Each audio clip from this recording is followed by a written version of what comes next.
Hello दोस्तों, मैं चंदन आप सबका करता हूं अभिनंदन आपके अपने YouTube चैनल विद्यापुंज पे। जैसा कि दोस्तों आज हम पढ़ेंगे आधुनिक भारत में यूरोपीय कंपनियों का भारत आगमन। जैसा कि दोस्तों आप सभी जानते हैं कि उस्मानिया साम्राज्य द्वारा कस्तूनिया और मध्य एशिया और एशिया माइनर पे कब्जा कर लेने के बाद जितने भी पूर्व और पश्चिम को मिलाने वाले जितने भी पुराने मार्ग थे उस पर तुर्कों का अधिकार हो जाता है, जिससे यूरोप वासियों को भारत के साथ या दक्षिण एशिया के साथ व्यापार करने में बहुत मुश्किल हो रहा था। इसलिए यूरोप वासियों में मुख्य रूप से स्पेन और पुर्तगालियों ने नए मार्ग की खोज शुरू कर दिया, जिसमें स्पेन वासी कोलंबस नए रास्ते खोजते खोजते अमेरिका पहुंच जाता है और वो अमेरिका की खोज कर देता है। वहीं वास्को डी गामा जो कि भारत की खोज में नए रास्तों की खोज करते करते आशा अंतरिप द्वीप या केप ऑफ गुड होप होते हुए भारत के कलिकट बंदरगाह में पहुंचता है, जो कि वास्को डी गामा पहुंचता है। उस तरह से भारत आने या दक्षिण एशिया आने का नया मार्ग की खोज करता है। उसमें हम देखते हैं कि वास्को डी गामा जब भारत में 1498 ईस्वी में पहुंचता है और यहाँ से भारत से वह काली मिर्च अपने साथ लेकर जाता है और यूरोप के बाजार में जब वह उसे बेचता है तो उसे आने जाने में जितना भी खर्च होता है उससे 60 गुना मुनाफा होता है, जिससे यूरोप वासियों को भारत और दक्षिण एशिया के साथ व्यापार करने में उन्हें रुचि बढ़ी और उन लोगों ने अपने अपने देश में कंपनी बनाकर भारत आगमन शुरू किया। तो आइए हम देखते हैं। सर्वप्रथम पुर्तगालियों ने पुर्तगाली ईस्ट इंडिया कंपनी की स्थापना 1498 ईस्वी में किया। वहीं अंग्रेज ब्रिटिश ईस्ट इंडिया कंपनी 1600 ईस्वी में ब्रिटिश इंडिया कंपनी की स्थापना करता है। वहीं डच ईस्ट इंडिया कंपनी की स्थापना 1602 में करता है। वहीं डेनिश ईस्ट इंडिया कंपनी की स्थापना 1616 ईस्वी में होता है। वहीं फ्रांसीसी ईस्ट इंडिया कंपनी की स्थापना 1664 ईस्वी में होता है। वहीं स्वीडिश ईस्ट इंडिया कंपनी की स्थापना 1731 में होता है। वहीं स्वीडिश जो कि भारत आगमन नहीं, वो भारत से व्यापार नहीं करता बल्कि वो चीन से करता था। वहीं स्थापना की दृष्टि से देखा जाए तो सबसे पहले पुर्तगाली ईस्ट इंडिया कंपनी का स्थापना होता है और दूसरे नंबर पर अंग्रेज ईस्ट इंडिया कंपनी का होता है। वहीं यदि आगमन की दृष्टि से देखा जाए तो सर्वप्रथम पुर्तगाली जो कि 1503 ईस्वी में अपना सर्वप्रथम कोठी यानी कि मुख्यालय कोचीन में शुरू करता है, कोचीन में स्थापना करता है। यानी कोचीन मुख्यालय यानी कि यहाँ से सामान जो कि कीनता था वह उसे कोचीन यहाँ बंदरगाह मतलब एक तरह से गोदाम बनाता था, मुख्यालय बनाता था। वहीं आगमन की दृष्टि से दूसरे नंबर पर डच है, वहीं अंग्रेज तीसरे नंबर पे, चौथे नंबर पे डेनिश और फ्रांसीसी थी।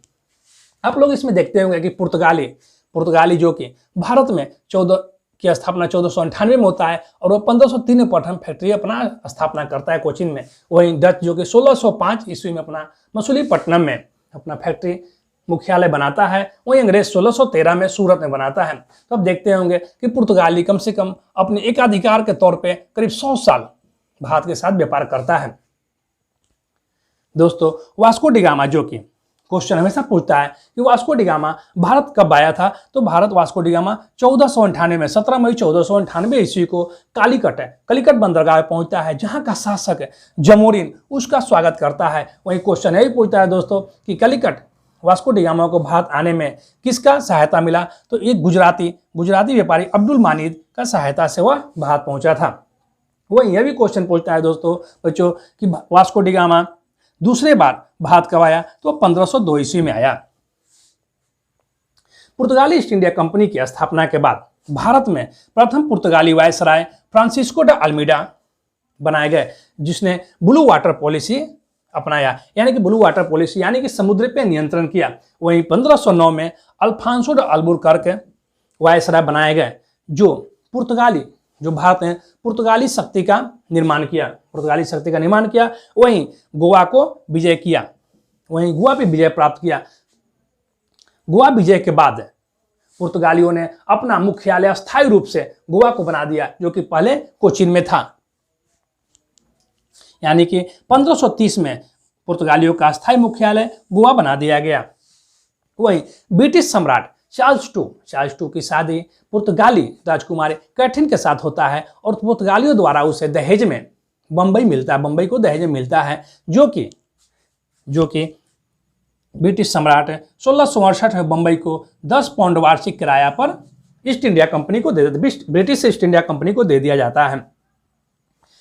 वहीं पुर्तगाली जो कि धीरे धीरे बहुत ही 1668 के बाद पुर्तगाली का अस्तित्व, पुर्तगाली ईस्ट इंडिया कंपनी का अस्तित्व समाप्त होते जा रहा है। उसकी जगह पे ब्रिटिश ईस्ट इंडिया कंपनी अपना स्थान बना लेता है और गोवा, दमन, दीव, पुर्तगालियों के पास केवल गोवा, दमन और दीव ही बच जाते हैं, जो कि 1961 में भारत द्वारा अधिकृत कर लिए जाते हैं। यानी दोस्तों क्वेश्चन यह पूछा जाता है कि भारत में प्रथम आगमन किस यूरोपीय कंपनी का हुआ था, तो पुर्तगाली ईस्ट इंडिया कंपनी का। वहीं भारत से सबसे बाद में विदाई किसका हुआ, तो पुर्तगाली ईस्ट इंडिया कंपनी का है, जो कि 1961 में हुआ था। पुर्तगालियों के भारत में आने से तंबाकू की खेती, वहीं जहाज निर्माण और प्रिंटिंग प्रेस का प्रारंभ हुआ। अब देखते हैं अंग्रेज east India company. British East India company की स्थापना 1600 में होता है। वहीं उसका सूरत में कोठी 1613 ईस्वी में खोला जाता है, जबकि उससे पहले ही उसने मसूलीपट्टनम में भी अपना कोठी 1611 ईस्वी में खोल लिया जाता है उसके द्वारा। अब आते हैं 1608 ईस्वी में।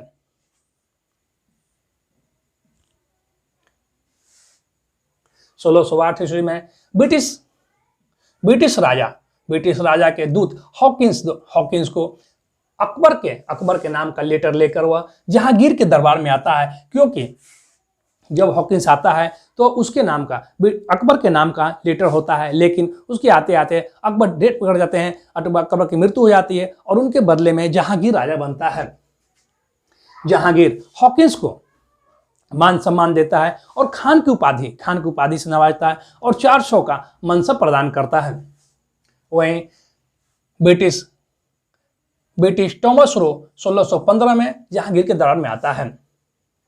ब्रिटिश ईस्ट इंडिया कंपनी 1686 में हुगली जो कि औरंगजेब से, हुगली में व्यापार करने के लिए औरंगजेब से 1.5 लाख रुपया के किराए पर लेता है। वहीं 1698 में सुल्तानाती, कालीकाता और गोविंदपुर की जमींदारी ब्रिटिश ईस्ट इंडिया कंपनी लेता है और वहां पे फोर्ट विलियम की स्थापना करता है, जो कि कालांतर में सुल्तानाती, कालीकाता और गोविंदपुर कोलकाता शहर के नाम से जाने जाता है। अब देखते हैं डच ईस्ट इंडिया कंपनी, जो कि 1602 में स्थापना हुआ था, लेकिन भारत में उसका आगमन दूसरे नंबर पे था। डच ईस्ट इंडिया कंपनी को वेरिगंडे ओस्टे इंडेस के नाम से भी जानते हैं।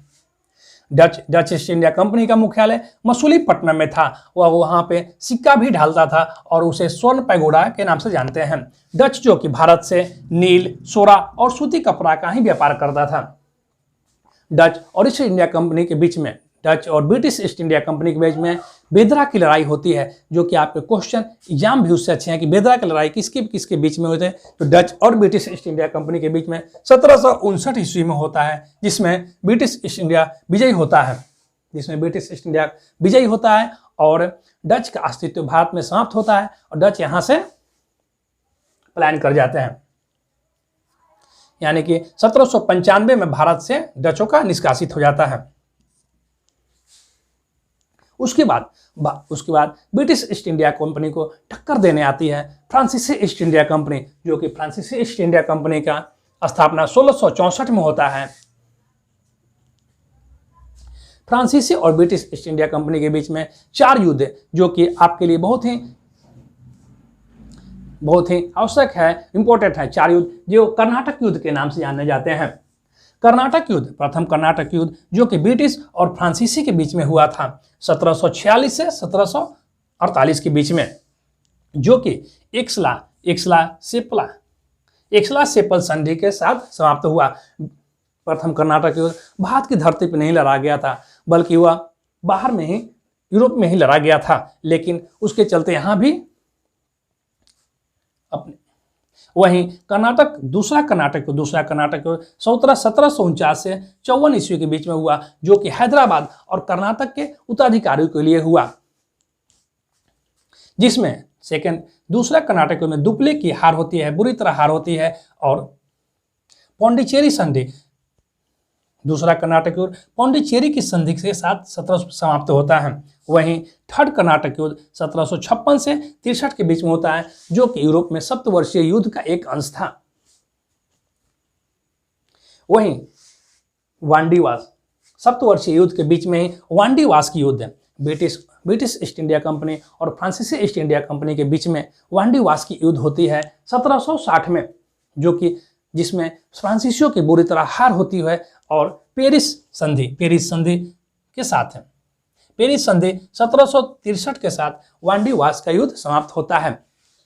इस संधि के अनुसार चंद्रनगर को छोड़कर ब्रिटिश ईस्ट इंडिया कंपनी, जो कि फ्रांसीसी ईस्ट इंडिया कंपनी के सभी मुख्यालयों पे अपना अधिग्रहण कर लेता है। तो पेरिस संधि के अनुसार British East India Company Chandernagore को छोड़कर पौंडीचेरी, यमन, कराईकल और माहे को फ्रांस के हवाले कर देता है। यानी कि 1749 के तक है जो फ्रांस के पास होता है वह उसे लौटा दिया जाता है, जो कि फ्रांसीसियों के पास पौंडीचेरी, यमन, कराईकल, माहे 1954 ईस्वी तक बना रहता है और भारत आजाद के बाद 1954 ईस्वी में अपने अधिकार में ले लेता है। दोस्तों, हम लोगों ने यह पढ़ा भारत में कंपनियों का आगमन, यूरोपीय कंपनियों का आगमन, जिसमें आप लोग याद रखेंगे बेदरा की लड़ाई किसके बीच हुआ? डच और ब्रिटिश के बीच में हुआ था। वहीं कर्नाटक युद्ध फर्स्ट, सेकेंड, थर्ड किसके बीच में हुआ और किस संधि के साथ समाप्त हुआ? वहीं वांडीवास का युद्ध 1760 में होता है, पेरिस संधि के बाद समाप्त होता है। और आप लोग यह भी याद रखिएगा कि किस कंपनी का स्थापना सबसे पहले हुआ और भारत में आगमन किस कंपनी का पहले होता है। यानी भारत में आगमन सर्वप्रथम पुर्तगालियों का होता है, दूसरे पे अंग्रेज का होता है, तीसरे पे भारत में आगमन सबसे प्रथम पुर्तगालियों का होता है, उसका डच का होता है, अंग्रेज का होता है, डेनिश, फ्रांसीसी का होता है। तो दोस्तों, हम लोगों ने यह पढ़ा। आप लोगों को यह वीडियो अच्छा लगे तो आप लोग मेरी वीडियो को लाइक और सब्सक्राइब जरूर कीजिएगा। दोस्तों, जय हिंद।